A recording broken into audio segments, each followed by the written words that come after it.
warahmatullahi wabarakatuh. Perkenalkan, nama saya Khairunisa SPD MPD. Saat ini saya merupakan salah satu dosen pada program studi pendidikan guru sekolah dasar atau bisa dikatakan dengan PGSD, Fakultas Keguruan dan Ilmu Pendidikan Universitas Al-Muslim. Saat ini saya adalah dosen yang mengampu beberapa mata kuliah sesuai dengan bidang saya, pendidikan ilmu pengetahuan alam. Salah satunya yaitu Produk Media Science, di mana mata kuliah ini merupakan mata kuliah yang wajib dan memiliki 2 bobot SKS. Adapun mengenai deskripsi mata kuliah ini yaitu Produk Media Science membahas tentang media dan alat peraga IPA dengan menggunakan model PJBL. Mahasiswa akan belajar mendesain alat peraga sesuai dengan analisis kebutuhan yang akan dipelajari. Diawali dengan mengetahui konsep tentang sumber belajar, media belajar, bahan ajar, dengan menganalisis kebutuhan alat peraga sesuai dengan kebutuhan tingkat kelas di SD. Selanjutnya mendesain dan mengembangkan alat peraga dan media pembelajaran yang kemudian akan dievaluasi oleh dosen, yaitu saya pada mata kuliah Produk Media Science. Dengan perkuliahan ini, mahasiswa diharapkan dapat menjelaskan konsep media dan alat peraga IPA secara kritis, menganalisis kebutuhan media dan alat peraga sesuai dengan konteks pembelajaran IPA. Kemudian, mahasiswa diharapkan dapat merancang media dan alat peraga IPA secara kreatif dan inovatif, dapat mengimplementasikan media yang telah dirancang dalam skenario pembelajaran, menunjukkan sikap profesional, kolaboratif, dan bertanggung jawab dalam proses produksi media. Materi mata kuliah Produk Media Science terdiri dari 9 materi. Yang pertama, konsep sumber belajar. Yang kedua, bahan ajar IPA dan peranannya dalam pembelajaran. Yang ketiga, media pembelajaran IPA dan prinsip pemilihannya. Yang keempat, alat peraga IPA berupa jenis, fungsi, dan efektivitas. Yang kelima, analisis kebutuhan media berdasarkan silabus. Yang keenam, desain alat peraga berbasis kebutuhan. Yang ketujuh, pembuatan media sederhana. Kedelapan, herbarium. Dan yang kesembilan, presentasi dan publikasi hasil karya media science. Selanjutnya, sistem pembelajaran yang saya berikan mengacu pada RPS, Rencana Pembelajaran Semester, yang sudah disesuaikan dengan capaian profil lulusan dari Prodi PGSD, di mana di dalam RPS juga sudah disebutkan tentang CPMK dan sub CPMK yang sudah diperbaharui sesuai dengan kebutuhan Prodi. Selanjutnya, model pembelajaran yang saya gunakan pada mata kuliah Produk Media Science ini adalah menggunakan model PJBL atau Project Based Learning, di mana mahasiswa dapat merancang dan mengembangkan produk media science, misalnya alat peraga, video eksperimen, maupun media interaktif. Saya sebagai dosen berperan sebagai fasilitator dan pembimbing, di mana mahasiswa ini dapat mengembangkan kreativitas, berpikir kritis, dan keterampilan. Serta saya juga menggunakan metode diskusi, tanya jawab, praktikum, peer teaching, dan presentasi project. Pendekatan yang saya gunakan di sini dalam pembelajaran itu adalah DIA, Delivery, Interaction, dan Assessment, di mana pada delivery itu saya menyampaikan pembelajaran melalui PPT, video pembelajaran, kemudian modul, dan buku referensi yang sesuai dengan mata kuliah Produk Media Science. Kemudian adanya interaction, di mana saya memberikan pertanyaan kepada mahasiswa, sehingga timbul tanya jawab antara saya dan mahasiswa. Selanjutnya adanya assessment, di mana saya memberikan penilaian terhadap mahasiswa yang meliputi kehadiran sebesar 15%, sikap 10%, tugas dan kuis 15%, UTS 30%, dan yang terakhir UAS 30%. Berikut adalah video pembelajaran saya pada mata kuliah Produk Media Science, materi pembuatan media sederhana. Selamat menyaksikan, sekian dan terima kasih. Wassalamualaikum warahmatullahi wabarakatuh. Assalamualaikum warahmatullahi wabarakatuh. Waalaikumsalam warahmatullahi wabarakatuh. Gimana kabarnya? Sehat? Hadir semua ya? Hadir. Oke. Baiklah, hari ini kita masuk materi yang ke-8 tentang pembuatan media sederhana. Minggu lalu kita sudah bahas tentang desain alat peraga. Jadi hari ini kita bahas tentang pembuatan media sederhana. Nah, apa yang kita bahas di pembuatan media science ini? Pembuatan media sederhana ini.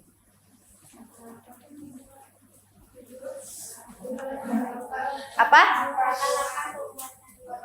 Langkah-langkah pembuatan media. Oke, mari kita lihat. Nah, tujuan kita apa untuk pembuatan media sederhana ini? Yang pertama itu menjelaskan prinsip pembuatan media sederhana, di mana kita harus memahami dasar-dasar yang melandasi pembuatan media pembelajaran yang efektif dan efisien. Yang kedua, merancang media sederhana yang kontekstual, di mana kita mampu menciptakan media yang relevan dengan lingkungan dan pengalaman siswa. Yang ketiga, kita menggunakan bahan lokal, memanfaatkan sumber daya yang ada di sekitar untuk menciptakan media yang inovatif dan biayanya juga rendah. Yang keempat, mengimplementasikan dan mengevaluasi media. Apa itu? Menerapkan media yang telah dibuat dalam proses pembelajaran dan mampu melakukan penilaian terhadap efektivitasnya. Inilah tujuan daripada pembuatan media sederhana yang nanti akan kalian lakukan. Di sini di PowerPoint dituliskan apa itu media sederhana dalam pembelajaran IPA. Kita ketahui bahwa media pembelajaran sederhana adalah alat bantu yang sudah dirancang dari bahan-bahan yang mudah digunakan atau yang mudah didapatkan di lingkungan sekitar. Itulah pembuatan media sederhana. Nah, kemudian walaupun media ini bisa kita katakan sebagai media pembuatan sederhana, tapi ini merupakan salah satu media yang efektif yang bisa kalian gunakan dan kemudian kalian implementasikan. Kemana kalian implementasikan? Ke sekolah. Jadi memang ada tahapan-tahapan yang harus dilakukan. Selanjutnya, nah, dalam pembuatan media science itu ada prinsip-prinsip yang harus kalian lakukan. Yang pertama, sederhana namun bermakna. Dalam ya maknanya, sederhana namun bermakna. Jadi media yang kalian rancang, media yang kalian buat itu harus mudah dipahami. Kemudian memiliki nilai edukatif yang tinggi. Makna edukatif yang tinggi di sini adalah ada nilai pendidikannya.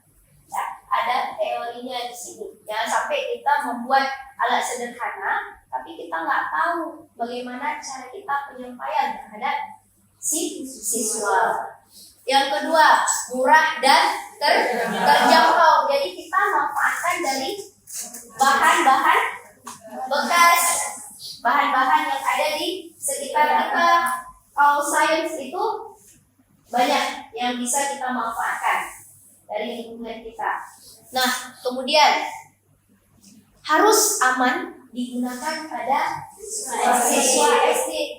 Jadi kita sebagai guru pun harus jeli melihat kalau misalkan kita membuat produk kita itu, ini kira-kira aman nggak ya untuk siswa saya? Ini takutnya nanti siswa saya buka kalau menggunakan alat ini. Berarti kita harus mikir nih, harus mikir alat yang memang sangat-sangat aman untuk siswa kita. Nah, kemudian ini hampir sama ya, berarti dengan di atas, menarik dan interaktif. Desain yang kita gunakan itu memang harus membuat siswa itu tertarik. Misalkan contohnya itu wujud benda. Apa yang bisa membuat siswa ini tertarik? Kita desain. Ya. Jadi harus kita buat memang sebagus mungkin. Aplikasinya kita buat, kita banyak perancangan yang bisa kita gunakan. Nah, kemudian ada yang namanya konstekstual dan lokal, di mana kalian itu bisa menghubungkan kehidupan sehari-hari dengan materi. Jadi memang harus kita kaitkan, apalagi sains. Oke. Nah, ini adalah langkah-langkah komprehensif daripada pembuatan media. Yang pertama, kalian harus menganalisis materi IPA. Yang kedua, kalian harus tentukan tujuan pembelajaran. Yang ketiga, merancang desain media. Yang keempat, pilih bahan yang tepat. Yang kelima, buat media. Dan yang terakhir, uji coba dan evaluasi. Nah, yang pertama, langkah pertama itu adalah kita menganalisis materi IPA. Jika kita menganalisis, berarti kita harus pahami dulu konsep dasar daripada IPA dulu. Konsepnya apa? Kan kita menganalisis nih, jadi memang kita harus memahami dulu, ya, apa yang akan kita ajarkan ke siswa-siswa kita. Paham ya? Yang kedua, tentukan tujuan pembelajaran. Nah, di sini kita merumuskan tujuan yang spesifik yang ingin dicapai setelah menggunakan media tersebut. Jadi ketika kita memberikan materi, kita memberikan media, kita harus tahu nih dulu tujuan pembelajaran kita ini tercapai atau tidak nanti.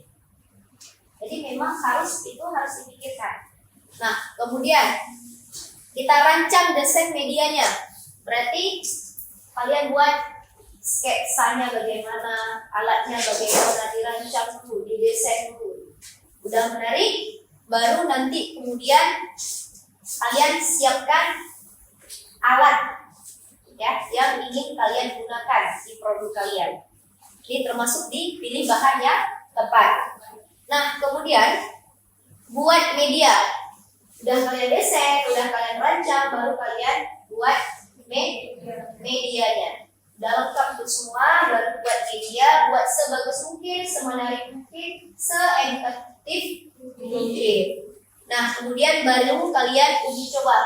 Uji cobanya boleh kalian uji coba di dalam kelas dulu, baru nanti turun ke lapangan, dan kemudian baru kalian evaluasi. Guna evaluasi apa? Jadi kita melihat nih, di mana sih produk-produk kita yang kurang? Media yang sudah kita buat itu ada kurangnya tidak? Atau memang, oh ini sudah bagus media saya. Oh ini ada yang kurang, berarti kalau ada yang kurang berarti kita tambahkan produk kita. Nah, kemudian kriteria penilaian untuk media pembelajaran. Yang pertama itu adanya relevansi dengan materi. Jadi materi yang kita buat itu relevan, sesuai. Materi yang kita buat itu sesuai. Jadi di sini media yang kita buat itu dapat menjelaskan konsep apa sih sebenarnya yang kita gunakan di sini. Jadi di situ medianya dapat, konsepnya dapat, semua dapat di situ. Nah, kemudian adanya kreativitas. Apa itu kreativitas? Tingkat keaslian dan inovasi dalam desain dan penggunaan bahan. Yang ketiga adanya kemudahan penggunaan. Kemudian ada keamanan, visualisasi yang menarik, dan efektivitas dalam pembelajaran. Ya, hampir sama ya. Nah, tadi kita udah bahas tuh langkah-langkah, kemudian prinsip-prinsipnya. Sekarang tugas kalian itu adalah merancang media sederhana. Jadi di sini bisa dilihat ada beberapa materi yang bisa kalian buat. Yang pertama di sini ada ya energi. Itu kalau energi itu adanya di contoh misalkan pembangkit listrik sederhana. Apa yang bisa kita buat?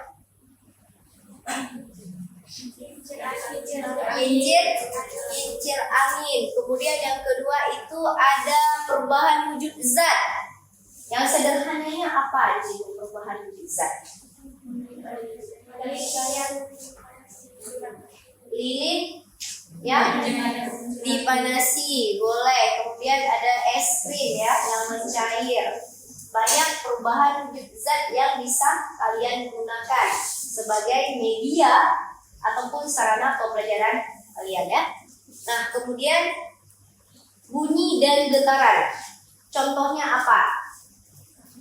Dulu pernah main kaleng Indomie enggak? Tahu ya? Tahu.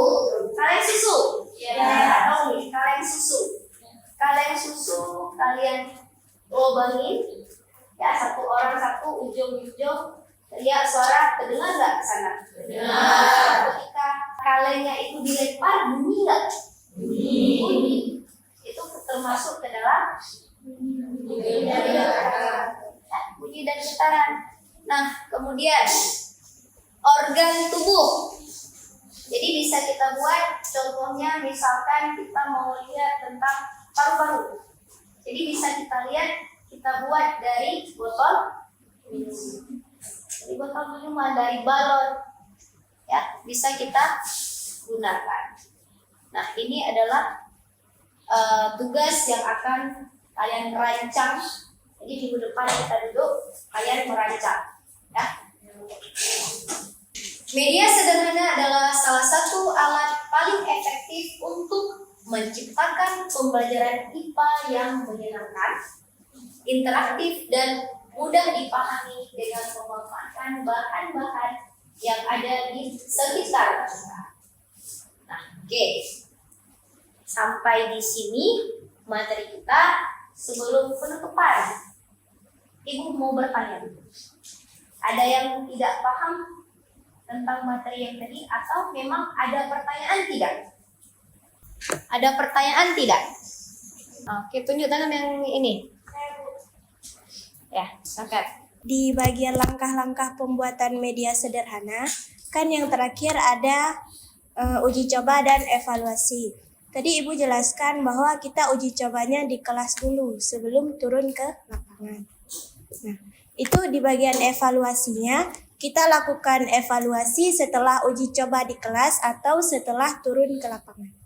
Oke, menarik ya pertanyaannya. Nah, uji coba itu kita gunakan di sekolah. Misalkan kita mau uji cobanya di siswa kita uji coba di siswa.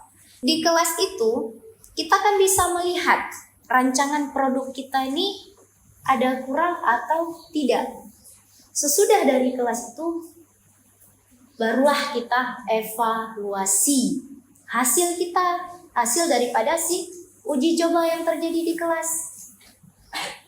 Paham? Ya, udah kita evaluasi, baru nanti kita perbaiki alatnya. Oh, ini di kelas tadi nih saya kekurangan ini. Nih saya harus perbaiki lagi. Di misalkan kalian mau buat tentang getaran.